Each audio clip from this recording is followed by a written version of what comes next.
Sama sosok Pak Aguan. Dia non muslim, tapi dia banyak membangun masjidnya orang Islam.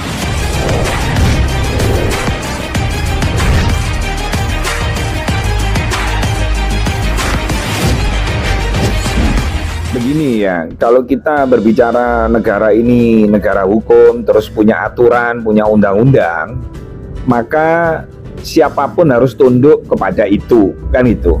Apalagi ini melalui Perpres, penunjukan titik-titik atau lokasi PSN. Nah, sebenarnya di tahun 2024 itu ada tambahan yang saya ketahui, ada tambahan 14 PSN. Nah, termasuk yang ada di EPIK. Jadi ketika Perpres itu sudah keluar dan sudah diputuskan, maka kewajiban negara untuk hadir untuk itu, karena yang punya kepentingan proyek tersebut kan pemerintah. Betul nggak?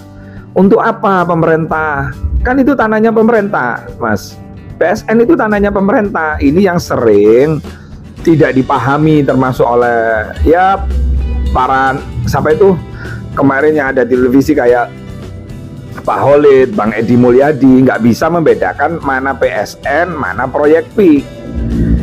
Jadi kemarin saya sampaikan waktu di LCTV One, di Catatan Demokrasi, teman-teman boleh mengkritik. Bahkan istilahnya kalau boleh menghina nggak boleh, mengkritik itu boleh, tapi harus by data, harus benar kritikannya. Biar apa? Karena kalau inputnya salah, pasti outputnya salah. Nah, kemarin itu saya sampaikan di ILC itu, saya berbicara di saat judulnya Pagar Laut. Saya mencoba sebelum bahas Pagar Laut, saya terangkan dulu apa itu PSN PIK. PSN PIK itu tanah negara. Sebenarnya harusnya PSN Tangerang sih harusnya ya. Cuman kenapa kok disebut PSN PIK? Karena memang tanah ini berdekatan dengan proyek PIK 2. Gitu. Tapi beda antara PIK sama PSN itu beda. Kalau tanahnya Kementerian Kehutanan yang dinamakan PSN Proyek Strategis Nasional itu luasnya hanya 1.754 hektar. Itu tanah PSN. Tapi kalau proyek PIK 2, kita nggak berbicara PIK 1. PIK 1 sudah selesai nih. Berbicara PIK 2 yang berada di Kabupaten Tangerang, itu kurang lebih lahannya sudah mencapai 28.000 sampai 30.000 hektar. Makanya ketika kemarin di framing, ya difitnah bahwa Pagar Laut ini adalah proyeknya PIK, saya ketawa aja. Karena di lahan PIK 2 itu masih luas sekali. Yang kosong itu masih luas sekali. Jadi buat apa? Kan rugi tuh. Kalau misalnya laut yang jauh dengan PIK 2, terus kemudian yang isu pagar laut itu jauh dengan lokasi PIK 2, jauh dengan lokasi PIK dengan PSN, terus kemudian dikatakan itu mau reklamasi. Kalau reklamasi itu nggak begitu bentuknya gitu loh. Itu jadi ya PIK ini memang berkah ya, dari isu-isu mulai pagar laut, PSN, PIK, terus PIK 2, akhirnya menjadi keberkahan, menjadi terkenal nih. Terkenal udah di mana-mana sudah. jadi omongan ya. Akhirnya keuntungan yang didapat, makanya PIK 2 itu, PIK 1, PIK 2 itu banyak kunjungan wisatawan itu. Kalau datang ke sana ya nggak ada masalah gitu. Nah, jadi yang tidak dipahami oleh kawan-kawan aktivis, pelajari dulu apa itu PSN, apa itu proyek PIK 2, karena itu dua hal yang berbeda. Nah, Mas Lolo kalau misalnya datang nih ke lokasi tanah PSN, seperti kiai-kiai Banten yang kemarin datang itu, pasti seneng itu kalau dijadikan proyek strategis nasional. Karena apa? Tanahnya mangkrak, tanahnya terbengkalai. Kata Yai Said, Ihya'ul Mawad. Jadi tanah yang mangkrak, tanah yang terbengkalai itu harus dirawat, harus dikelola. Karena kalau nggak dikelola, kita berdosa. Jadi Yai Said itu kemarin membahas hanya masalah PSN, tanah mangkrak gitu loh, yang harus dikelola. Tidak berbicara untuk mendukung proyek PIK 2. Tapi dipelenter sama teman-teman yang tidak mau melakukan tabayun, klarifikasi, katanya Yai Said. Iya, katanya Yai Said mendustakan ayat. Nah, ini kan orang-orang apa ya, diarani pinter ini nggak pinter, diarani bodoh ini tapi ya sok pinter gitu kan. Ngajak debat, ngajak ini sama Yai Said. Lah kamu itu siapa? Wong memahami PSN PIK aja nggak bisa, proyek PIK itu apa, PSN itu apa, nggak bisa. Kok ngajak debat Yai Said? Betul, Yai Said itu membahas tanahnya negara, namanya PSN, proyek strategis nasional, luasnya 1000. Kalau sampean ke sana nih, itu ada namanya empang, terus kemudian rawa-rawa, terus laut yang mengalami abrasi. Nah, siapa yang bisa menjaga laut untuk tidak mengalami abrasi? Apa masyarakat di sana? Di sana nggak ada masyarakat, di sana lahan kosong. Iya, kosong banget, nggak ada penghuninya. Ada petani garap tambak. Itu pun dia nggak, ketika dimintain surat mana bukti pemilikan, ketika petani tambak ini bilang tidak ada, bukan diusir, tapi pemerintah menyampaikan kepada PIK. Akhirnya PIK memberikan kerohiman, gitu Mas Lolo. Jadi yang di tanah PSN itu ada beberapa petani garap. Saya sudah terima fotonya, MOU-nya. Itu pun setelah dapat kerohiman, terus dia kepingin nih ngerjakan tambaknya, itu dibolehkan sama PIK selama proyek belum dilaksanakan. Nah, coba kurang manusiawi nggak?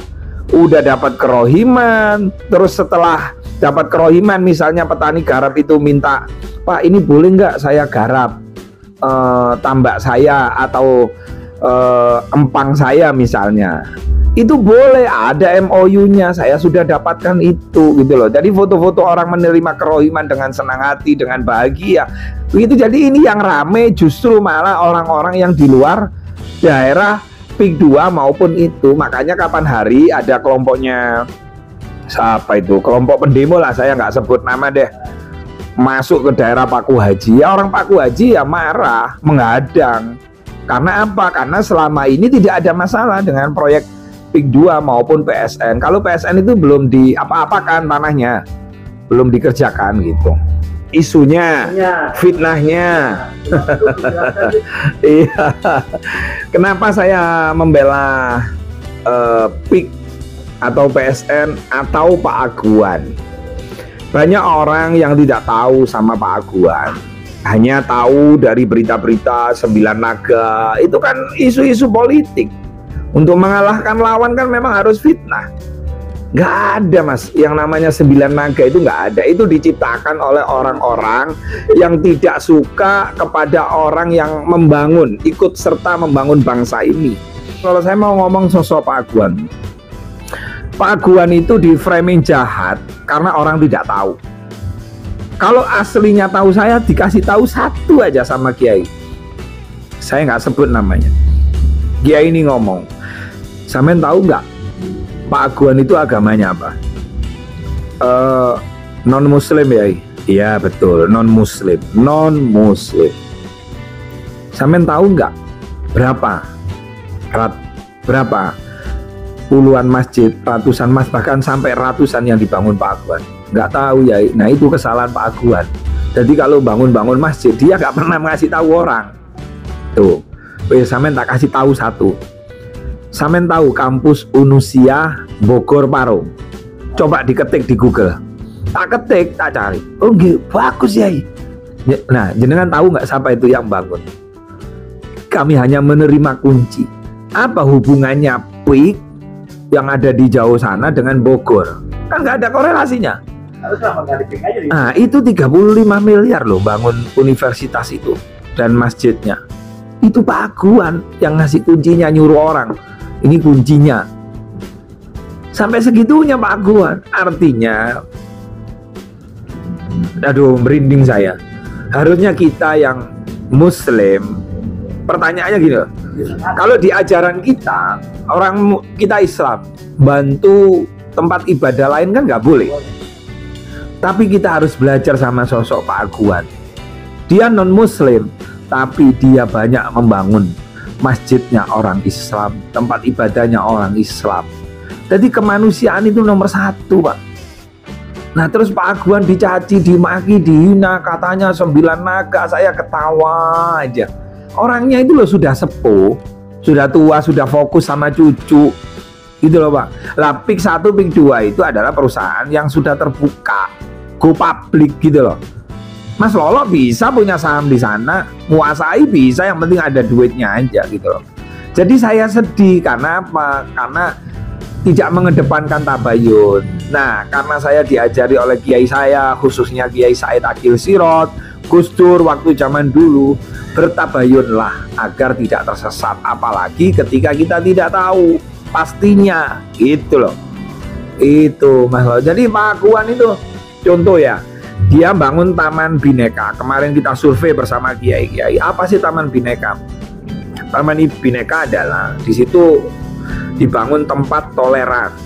Di sana akan ada wihara, kelenteng, gereja, pokoknya semua tempat ibadah agama-agama yang ada di Indonesia dibangun di situ. Nah, karena Pak Aguan ini tahu diri bahwa Indonesia mayoritas Muslim, asalnya masjid sama gereja dan lain-lain ini dibangunkan di atas lahan 5 hektar. Karena orang Muslim ini mayoritas, pengunjungnya ya juga banyak Muslimnya di PIK 1, PIK 2, apalagi PSN nanti kalau jadi. Akhirnya saya dengar-dengar dapat informasi diputuskan khusus masjid dibangun di lahan 4,2 hektar gitu loh Pak. Masjidnya dibangun kurang lebih 1,5 hektar, kan besar itu masjid kalau dibangun 1,5 hektar.